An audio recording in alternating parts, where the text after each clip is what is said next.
오늘의 데일리 뉴스레터에 오신 것을 환영합니다. 1. 이번엔 대만 정조준한 미국 반도체 수출 규제. 2. 한국은 절대 제외될 수 없습니다. 3. 풍산 2023 방산 수출 대박 스타트. 한번 진실을 알아봅시다. 최근 반도체 호황에 날개를 단 대만 경제는 이번 3분기 반도체 부문에서 사상 최고 매출을 기록하고 있습니다. TSMC의 이번 7월, 8월, 9월 3분기 매출은 우리 돈 27조 5천억 원에 육박하는 것으로 알려졌는데 지난해 3분기 대비 약 50% 성장한 규모입니다. 반면 삼성전자는 가전제품과 반도체 등 다양한 부문을 포함하여 76조 원의 종합 매출을 공시했지만 반도체 매출을 명확하게 공개하지 않았습니다. 증권사들은 삼성전자 반도체 고객사들의 주문량을 추산하여 합산한 결과 삼성의 3분기 반도체 매출은 대략 25조 안팎이 될 것으로 예상하고 있습니다. 2022년 4분기에 대만의 TSMC가 순수한 반도체 매출만으로 삼성을 앞선 것으로 보여지는데 하지만 올해 2분기에서 삼성전자가 쌓아둔 매출과 연말까지 D램 실적이 받쳐준다면 TSMC의 4분기 최다 매출은 일회성에 그치고 삼성전자의 종합 반도체 매출은 지난해처럼 세계 1위를 차지할 가능성이 남아 있습니다. 2022년 기준으로 삼성에 이어 세계 반도체 매출 2위를 달성했던 인텔은 3분기 매출 22조 원을 기록하며 3위를 달성했습니다.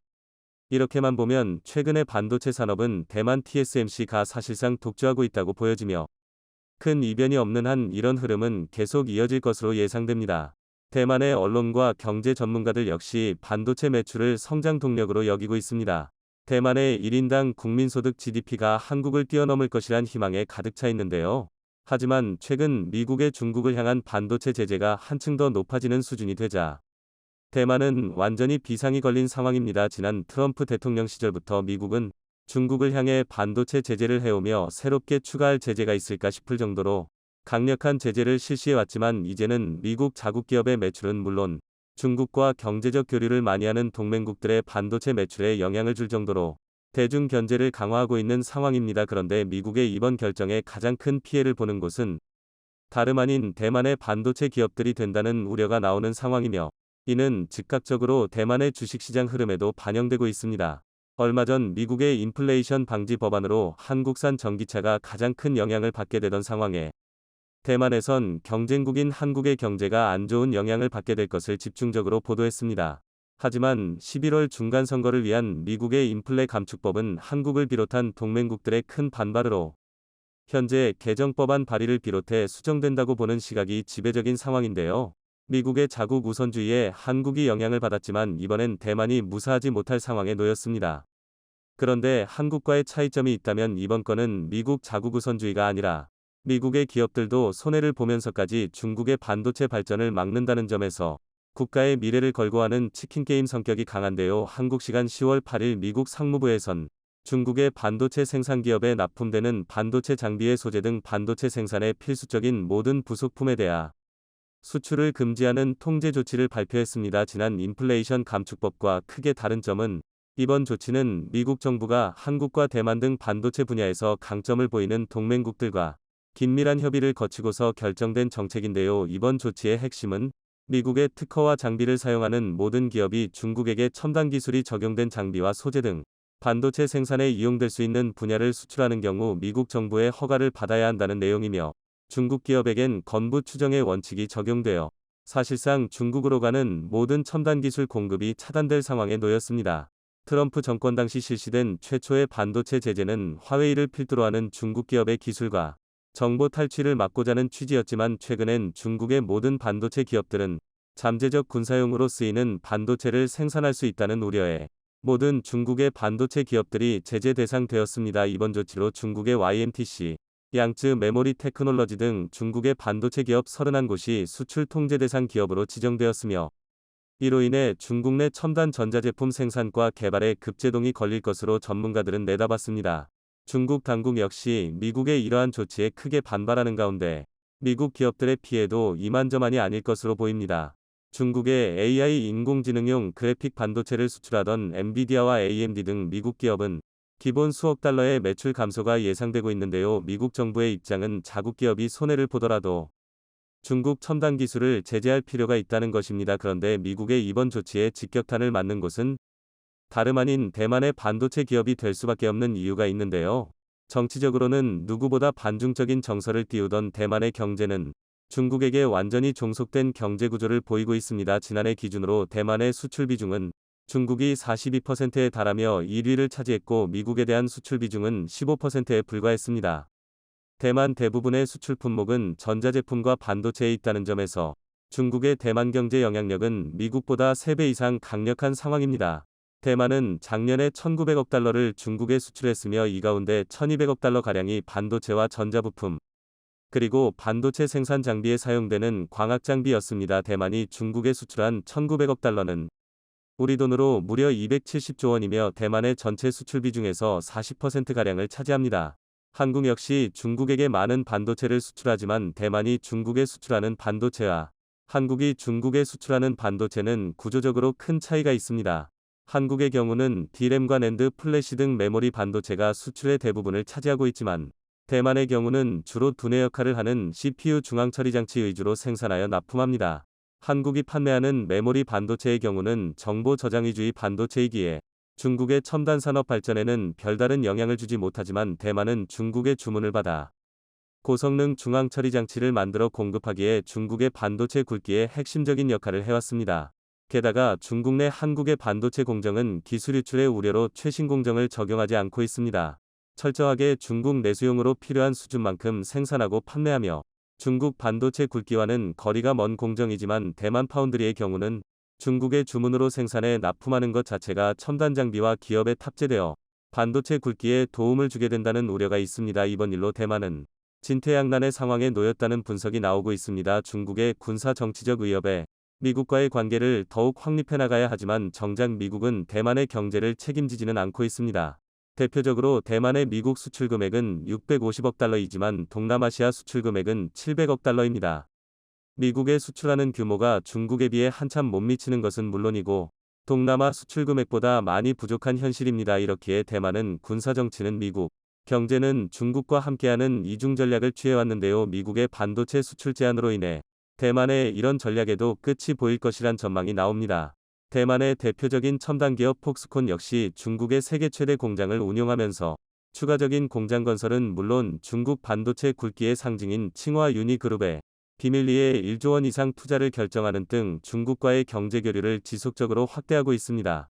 폭스콘의 칭화유니 투자에 놀란 대만 당국은 미국과의 관계를 고려해 중국 내 반도체 투자를 허용하지 않겠다는 입장을 내놓을 정도이며 대만 TSMC 역시 중국 내 늘어나는 전기차 수요를 놓치지 않기 위해 28나노급 차량용 반도체 공장을 신설한다는 계획을 가지고 있습니다.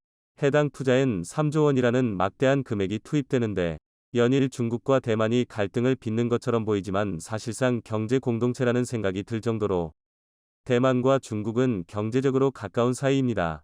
이번에 대거 수출 제한 기업으로 등록된 중국의 첨단 기업들은 대부분 대만에서 반도체 소재와 장비를 납품받고 있습니다. 일본의 반도체 소재 기업들이 대만 공장에서 생산한 소재와 TSMC와 폭스콘을 위주로 납품하던 품질과 기술력이 검증된 대만의 반도체 장비 업체들이 중국 정부의 지원을 받은 신생 중국 반도체 업체들에게 막대한 소재와 장비를 공급하고 있었기 때문입니다. 군사 정치적으로 대립하는 것과는 별개로 대만은 중국에 납품하여 매출을 올리고 중국은 대만으로부터 반도체 라인을 공급받아 반도체 굵기 목표 달성을 위해 나아가는 등 대만과 중국이 서로 윈윈하는 전략이었습니다. 미국 역시 이 점을 불편하게 보고 있습니다. 연일 대만은 러우 상황처럼 대만에게도 비슷한 상황이 생기면 대만의 반도체를 공급받는 전 세계가 나서서 도와줄 것이란 기대를 하고 있지만 정작 대만은 중국의 첨단 반도체 장비를 공급하여 중국의 군사용 반도체를 마련을 위한 작업에 협조하는 단계로 보여진다는 것입니다. 대만에서는 이제 미중 양국에서 이익을 취하던 시대는 지났다는 진단이 나오며 둘 중 한 곳을 선택해야 한다는 여론이 나오고 있습니다. 한국의 경우는 인플레이션 감축 법안 IRA 법안이 한국과 미국 둘만의 이해관계가 걸려 있어 상대적으로 해결이 쉽고 단순하지만 이번에 대중 반도체 수출 제한은 미국이 자국 기업의 피해를 감수하면서까지 중국의 반도체 산업을 완전히 말리려는 결단으로 중국 반도체와 가장 긴밀한 협력 관계를 맺고 있던 대만의 반도체 소재 장비 기업들이 가장 큰 타격을 받는 것은 물론이고 IRA 법안의 부조리한 부분이 해결될 실마리가 남아있는 것과는 다르게 중국과의 마찰은 해결될 가능성이 없기에 중장기적으로 대만의 경제가 큰 타격을 받는다는 것은 기정사실인 상황입니다. 이번 조치에 중국에게 GDP 40%를 의존하던 대만은 큰 하락을 맞이할 상황이고 한국의 1인당 국민소득 GDP를 넘겠다던 계획에도 큰 차질이 생길 것이란 전망이 나옵니다. 글로벌 신용평가 기관들은 미국의 이번 결정에 대만의 예상 수출을 조정하고 있을 정도로 대만 경제에 큰 타격이 가는 것은 확실시 되는 것으로 보입니다. 반도체를 둘러싼 강대국 간의 눈치 싸움은 소리 없는 전쟁이라고 표현할 수 있을 정도로 살벌합니다. 미래 산업을 이끌 핵심 키워드가 반도체이기 때문인데요. 유사시 타이완 반도체 공장 TSMC를 파괴하라는 말이 나올 정도로 반도체 시장이 중요해졌습니다. 그 중심에는 한국의 반도체 산업도 한 몫을 톡톡히 하고 있습니다. 최근 떠들썩했던 암의 인수합병 논의를 위해 삼성 이재용 부회장과 소프트뱅크 손정혜 회장이 만남을 가지면서 다시 한번 전 세계의 이목이 집중됐습니다. 미국과 중국의 압박 속에서 한국이 어떤 상황에 처해 있는지, 반도체 시장에서 갑과 을이 바뀐 미국의 심통 속에서 지난해 겨울 미국 육군전쟁대학 학술지의 한 보고서가 게재되었는데요. 여기에는 중국이 대만을 침공하지 못하도록 하기 위해서는 유사시 타이완 반도체 공장 TSMC를 파괴하는 계획을 준비하라는 보고서였다고 합니다. TSMC의 고급 기술 인력을 신속히 대피시키는 내용도 포함되어 있었다고 할 정도로 대만의 핵심 가치가 반도체 산업임을 확인할 수 있었습니다. 반대로 중국도 그 하나를 위해 노려볼 만큼 가치가 충분하다는 이야기입니다. 그만큼 반도체를 중심으로 전쟁이 일어나기도 잠재워질 수도 있다는 단편적인 이야기이지만 그만큼 4차 산업혁명의 핵심 부품인 반도체가 국가의 미래 경쟁력에 크게 영향을 미치고 있는 것이 현실이죠. 지난 5월 바이든이 방한했을 때 가치동맹을 강조했는데요. 가치가 다른 중국을 배제하고 우리끼리 손잡자는 내용이었습니다. 그러나 가치동맹을 역설하던 바이든은 곧 반도체 과학법에 서명하며 혼자 살겠다고 선포를 했는데요. 동맹은 온데간데 사라지고 말았습니다. 반도체 생산은 국제적 분업을 통해서 이루어지고 있습니다. 미국 업체는 설계를 담당하고 한국과 타이완은 제조를, 일본은 소재와 부품, 장비 생산을 맡는 구조로 이루어져 있습니다. 이런 분업화 속에서 미국이 설계에 집중한 건 이윤 극대화를 위해서였는데요. 처음부터 자신들의 이익을 추구하며 이기적인 모습을 보여주었습니다. 제조는 여러 가지 공정 단계를 거치는 과정에서 많은 노력이 소비되고 투자 비용이 많이 들어가기 때문에 감당하기가 싫었던 것이었습니다. 그래 손이 많이 가는 제조는 한국과 대만에 맡기고 우리는 고부가 가치의 설계 쪽에 집중하자 라고 생각할 땐 언제고 이제 우리도 반도체 제조에 나서겠다. 반도체 과학법을 통과시켰습니다. 반도체를 작고 효율적으로 만드는 초미세 공정이 금속히 발전했기 때문에 어찌 보면 갑과 을의 위치가 서서히 바뀌고 있었던 것이죠. 이런 것들을 놓칠 리 없던 미국이었습니다. 초미세 공정을 구축하면 더 고도화된 단계로 갈 수 있고 반도체 제조 기술은 1년 지나면 2배의 성능을 같은 원가로 낼 수 있다고 하는데요. 이 때문에 반도체 제조에 뛰어드는 것에 갈수록 진입장벽은 높아지고 간극이 커지자 위기의식을 느끼고 있었던 상황입니다. 대만 TSMC는 시스템 반도체 생산량의 50% 이상을, 삼성전자는 D램 생산의 43.5%를 차지하다 보니 실제로 설계업체들이 제조업체에 절대적으로 의존할 수밖에 없게 되었습니다. 설계를 담당하고 있던 미국이 제조 공장에 집착하고 있는 이유입니다. 같은 맥락에서 미국이 삼성과 암의 인수 합병에 대해 불을 켜고 예의주시하고 있는 이유입니다. 제조를 삼성과 TSMC에 의존해야 해서 제조에 뛰어들기 위해 반도체 과학법을 통과시킨 미국과 제조를 담당하고 있지만 절대적으로 미국 설계에 의존할 수 없는 삼성에 치고 나아가기 위한 눈치 싸움이 계속되고 있는 형국입니다. 암의 모에 쌓인 소프트뱅크 손정혜 회장의 방안은 미국을 잔뜩 긴장하게 만들 수밖에 없었을 텐데요. 이재용 부회장은 손정혜 회장과 르네하스 암 최고 경영자와 함께 협력 방안이 논의된 것으로 전해지고 있습니다. 여러 각도에서 다양한 범위의 협력 방안을 암과 소프트뱅크가 제시하고 삼성전자가 이를 듣는 자리로 삼성이 주도권을 쥐고 있는 모양새였습니다. 전체적으로 손정혜 회장의 다급함이 묻어나는 방안이었다는 평인데요. 코로나19 사태 이후 일본 도쿄에 머무르다 3년 만에 첫 해외 출장지가 한국일 정도였습니다. 소프트뱅크 재무 상황이 악화되어 손정혜 회장은 금할 수밖에 없는 상황이라고 하는데요. 소프트뱅크는 비전펀드의 입단 투자 실패로 지난 2분기 창사 이래 분기 기준 최대 적자를 기록했습니다. 또한 우버, 알리바바 등 지분을 매각하고 최근 암 주식을 담보로 한 대규모 차입금 유치로 자금 조달에 나서기도 할 정도로 힘든 상황이라고 전해지죠. 반면 삼성의 뜨뜨미지근한 태도에도 이유는 있었습니다. 우선 암위 가치가 고평가됐다는 것입니다. 현재 최대 80조 물결표 100조 원까지 거론되고 있으나 실제 가치는 과거에 비해 약화되었다는 여론입니다. 연간 매출이 27억 달러 정도에 불과하고 매출의 5분의 1 정도를 차지하는 암차이나가 최근 사실상 중국 정부로 넘어간 상태이기 때문인데요. 암차이나는 국유화를 선언하고 기술 탈취를 하며 암 본사의 결정을 무시했죠. 독자적인 길을 걷고 있는 상태이기 때문에 암차이나의 매출액을 빼면 실제 연간 매출은 훨씬 적습니다. 또한 암이 내세우던 기술 방식의 대체제가 등장해 실제 영향력도 하락한 상태입니다. 주변 국가의 독과점 이슈로 인한 반대와 이런 리스크들을 감수하고 암에 대한 인수를 적극 나설 이유는 없었던 것이었죠.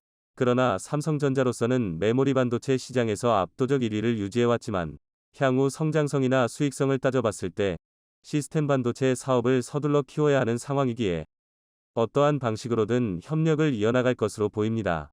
두 회사가 상장 전 일부 지분 인수 및 모바일 AP 협력 등을 우선 논의하는 것으로 봐서도 두 회사 모두 윈윈 할 수 있는 전략을 통해 미국 반도체 시장이 따라올 엄두도 못 내길 바라겠습니다. 삼성전자는 지난 7월 텍사스주에 세제 혜택 신청서를 제출했죠. 신규 공장 건설 계획을 알렸는데 그 규모가 천문학적인 수치였습니다. 테일러에 공장 9곳을 지으며 1,676억 달러들, 오스틴 공장 2곳에는 245억 달러를 투자한다는 뜻을 밝혔습니다. 미국은 삼성이 20년간 2천억 달러, 250조를 투자한다는 계획서를 받아놓고 8월 9일 반도체 과학법을 통과시키며 거하게 뒤통수를 쳤던 것이라 다시 한번 생각해도 화가 안 날 수 없습니다. 삼성뿐 아니라 SK 하이닉스도 220억 달러에 이르는 규모의 미국 내 신규 투자 계획을 밝혔습니다. 중국에도 공장을 가동하고 있는 삼성과 SK는 단단히 발목이 잡힐 것인데요. 미국에서 세제 혜택을 받으면 향후 10년간 중국에 설비 투자를 할 수 없다는 조항은 미국의 이기적인 모습을 그대로 담은 것입니다. 결코 어느 한 나라도 배제할 수 없는 미국과 중국 사이에서 고민이 깊어질 수밖에 없는 상황이죠. 그러나 그만큼 미국도 중국도 반도체 시장에서 결코 한국을 배제할 수 없는 상황인 것은 마찬가지입니다. 삼성이 실현의 계절을 보내고 있는 것도 사실입니다. 반도체 업계의 전반적인 불황 전망 속에서 주가는 작년 초 이후 40%가량 급락해 시가총액이 3천억 달러 가까이 증발한 상태일 정도로 어려움을 겪고 있습니다. 삼성의 핵심 동력인 메모리 칩의 수요 약화와 재고 증가에 따른 것이라 분석되고 있죠. 그러나 많은 전문가들은 어려운 상황에서 파운드리에 대한 삼성전자의 야심찬 투자는 장기적으로 순풍이 될 것이라고 분석하고 있습니다. 그런데 이 어려운 시기에도 오히려 칼자루는 우리 기업들이 쥐고 있죠. 암과의 협력을 통해 취약한 부분을 보완하며 몸집을 불리는 것의 선택도 삼성 몫입니다. 또한 미국보다 더 많은 인센티브를 주겠다. 두 팔 벌려 환영하는 삼성의 투자를 목 빠지게 기다리는 여러 나라들도 있는데요. 이런 상황들이 우리가 대미 대중 정책에서도 운신의 폭을 넓힐 수 있는 기회가 될 수 있다는 전망입니다. 반도체 산업의 정치적 속성이 갈수록 커지는 현실은 삼성전자의 위기와 기회를 동시에 제공하고 있다는 것이죠. 이는 우리의 경쟁력이 높아졌기 때문에 가능한 상황입니다. 미국에도 필요하고 중국에도 필요한 우리의 의상이 됐습니다. 미국과 중국의 패권 다툼에 때론 뒤통수를 맞고 험난한 길이 보일지언정 우리가 가지고 있는 경쟁력으로 실용 외교를 충분히 만들어갈 수 있다는 사실에 주목해야 합니다. 이러니 대한민국 없이는 못 산다는 얘기가 나올 수밖에 없습니다. 우크라이나 전쟁이 길어지면서 서방 세계의 포탄 재고가 바닥을 보인다는 소식은 이제 놀랍지도 않은데요. 그런데 최근 발등에 불이 떨어진 미국과 유럽이 결국 대한민국의 방위 산업체를 찾았다는 사실이 밝혀졌습니다. 바로 굴지의 탄약 제조업체 풍산인데요.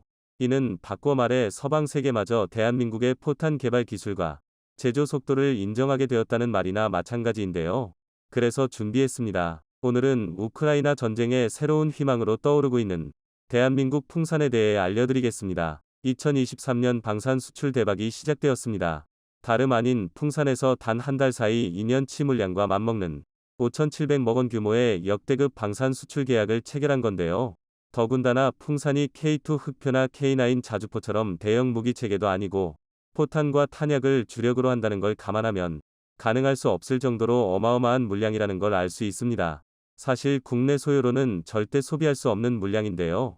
이로 인해 대부분의 전문가는 대한민국의 탄약이 결국은 우크라이나로 우후에 지원되는 것이라 보고 있습니다. 이 정도면 보이지 않는 물밑에서 우크라이나 전쟁의 기반을 떠받치는 게 대한민국이라 해도 과언이 아닌데요. 물론 풍산이 이런 대규모 계약을 맺을 수 있었던 건 사실 우리 군이 평소에도 그만큼 많은 탄약을 필요로 했기 때문입니다. 이는 북한이라는 답도 안 나오는 국가 때문이기도 하지만 동북아 화약고의 한복판이라는 지리적 특성으로 인해 항상 전투준비 태세를 갖춰야 했기 때문인데요. 단적인 예로 5.56mm 탄만 봐도 150명 규모의 보병 대대급 한 개 부대가 적게는 연간 1만 5천 발에서 많게는 3만 발에 달하는 물량을 소모합니다. 상황이 이렇다 보니 국내 최대 탄약 생산 업체로서 풍산도 이에 발맞출 수밖에 없었는데요. 그런데 지금까지는 우리 군에만 집중되어 있던 풍산의 능력을 세계 여러 국가까지 앞다투며 찾기 시작한 데에는 생산력을 제외하고도 중요한 이유가 있습니다. 제2차 세계대전과 냉전이 끝나면서 유럽은 경쟁적으로 군축에 들어섰고 그 결과 군수품 관련 제조 인프라가 없다시피 한 상태인데요. 이는 포탄 등 탄약 제조 분야에서도 마찬가지였습니다. 대부분의 나라가 적당히 소모분만큼만 탄약을 생산하거나 첨단 포탄 같은 경우는 수입하면 그만이라고 생각했는데요. 그러나 우크라이나 전쟁이 장기화되면서 상황이 완전히 바뀌어버렸습니다. 즉 유럽과 미국은 졸지에 이른 시일 안에 납품이 가능하면서 품질까지 우수해야 하고 심지어는 가격까지 합리적이어야 하는 도저히 말도 안 되는 조건을 맞춰줄 수 있는 방산 업체를 찾아야 하는 상황이 된 것입니다. 그리고 전 세계에서 이게 가능한 건 대한민국, 그 중에서도 풍산뿐이었는데요. 일례로 대한민국의 국방과학연구소 에드와 풍산그룹이 개발 중인 GJM만 봐도 대한민국 포탄이 얼마나 뛰어난 수준인지 알 수 있습니다. GJM은 미국이 개발한 M982 엑스칼리버와 똑같은 곡사포용 유도포탄인데요. 사실 여기까지만 봐도 미국과 동급의 포탄 제조 기술을 입증받은 것이나 다름없지만 실상은 감히 대한민국의 GJM을 엑스칼리버와 비교할 수준이 아닙니다. 실제로 GJM에 대해 많은 언론사는 미국과 똑같은 유도포탄이라고 소개했지만 사실 대한민국이 개발한 GJM은 미국의 엑스칼리버와는 작동 방식 자체가 다른 더욱 진보된 활공유도 포탄인데요. 미국의 엑스칼리버가 발사 즉시 카나드라 부르는 앞날개와 꼬리 쪽 핀이 튀어나와 자세를 유지하는 것과 달리 대한민국이 개발한 GJM은 활공날개와 변침용 핀을 사용합니다. 그렇기 때문에 GJM은 다른 곡사포탄과 달리 수직에 가까운 고각으로 발사하는데요. 이후 GJM은 활공 비행을 통해 자체적으로 경로를 조정하며 표적을 타격합니다. 이 덕에 GJM의 사거리는 기존 곡사포의 2배가 넘는 무려 100km에 달합니다. 반면 엑스칼리버는 기술 실증용으로 제작된 M1299 에르카위 155mm 58 구경장 주포에서 발사되었을 때만 받으시 70km를 넘을 수 있었는데요. 이것만 봐도 그엄 100km가 얼마나 괴물 같은 성능인지 짐작할 수 있습니다. 그런데 심지어 이뿐만이 아닙니다. 명중률도 타의 추종을 불허하는데요. 일반적으로 현대 야포의 사격은 발사 궤도에 영향을 주는 외부 요인이 너무나 많기 때문에 상당히 복잡한 계산 과정을 거치게 됩니다. 하지만 그럼에도 불구하고 수십 km에 달하는 긴 사정거리의 특성상 포탄으로 적을 직접 타격한 건 불가능합니다. 이 때문에 적 포탄 낙하 시 포탄이 떨어진 구멍에 엎드리면 살 수 있다는 말이 나오는 건데요. 아무리 정밀한 사격을 가해도 한번 타격한 곳에 똑같이 포탄을 떨어뜨린다는 건 불가능한 일이기 때문입니다. 이로 인해 포격의 기초는 사양속이라고 부르는 지역 파괴 방식을 기본으로 삼는데요. 사양속은 일정 구역을 설정하고 피해 반경을 중첩해 해당 구역을 초토화하는 사격 방법을 말합니다. 예를 들어 4문의 K9 자주포로 155mm 고폭탄을 이용한 사양속 사격을 실시할 경우 50m의 피해 범위를 가진 고폭탄을 25m씩 중첩시켜 사격하는 방식을 말합니다. 이쯤이면 사실상 맨몸으로 포탄 낙하 지역에서 살아남는 건 기적이나 다름없는데요. 하지만 활공유도 방식인 GJM의 개발로 상황이 완전히 달라졌습니다. 그도 그럴 게 GJM은 시험 발사에 사용된 포탄 중 50%가 6m 이내, 95%가 10m 이내에 적중하며 관계자들을 경막하게 만들었습니다. 오죽하면 GJM의 시험 사격이 성공적으로 끝난 이후 대다수 군 전문가들이 이제 포병이 저격을 하는 시대가 왔다 라고 평가했는데요. 이는 미국 엑스칼리버와 비교해도 5% 이상 높은 명중률이었습니다. 이 정도면 왜 저격이라는 표현을 사용했는지 알 것 같은데요. 게다가 GJM은 정말 저격수처럼 역추적도 불가능합니다. 그 이유는 GJM 이 포물선 방식의 궤도 비행이 아닌 활강 방식의 자유 비행을 하기 때문인데요. 자주포를 포함한 현대의 곡사포는 이름처럼 과거부터 현재까지 포물선을 그리며 비행하는 방식이었습니다. 하지만 이런 방식은 기술이 발전하며 대포병 레이더와 같은 원점식별 장비가 등장하자 적 포병이나 미사일 등에 반격당할 위험이 굉장히 커졌는데요. 이로 인해 현대 포병 운용은 슛앤스쿠트, 히트앤드런이 기본 전술이 되었습니다. 그러나 GJM은 일단 수직에 가까울 만큼 고각으로 높이 쏘아주기만 하면 정해진 표적까지 알맞어 자유비행을 하기 때문에 궤도 추적을 이용한 원점 식별이 불가능합니다. 이뿐만 아니라 사거리도 100km를 넘어서 현존하는 어떠한 대포병 레이더로도 추적이 불가능한데요. 즉 GJM을 동해 포병의 진지 이동을 극단적으로 줄일 수 있고 이는 보다 적극적인 화력 지원으로 이어질 수 있습니다. 세계 어느 나라보다 많은 양의 자주포를 보유한 대한민국의 상황에서 이보다 확실한 화력 증감은 또 없는데요. 더군다나 GJM은 가장 유사한 무기체계인 미국 엑스칼리버가 8천만 원인 것에 비해 약 절반인 3,500만 원 수준입니다. 게다가 이조차도 개발 완료 후 양산에 들어가면 더욱 떨어질 것이 분명한데요.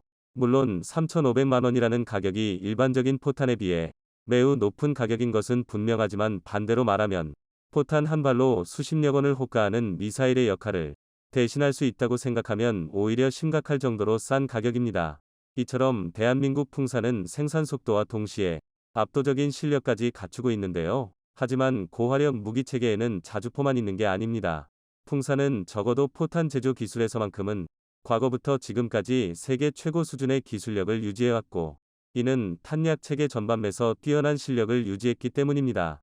실제로 21세기 풍산의 포탄 제조 기술력을 대표하는 게 곡사포용 GJM이라면 과거부터 풍산의 명성을 높이기 시작한 건 날개 만정 분리철갑탄 APFSDS, 속칭 날탄이라 부르는 전차포탄인데요.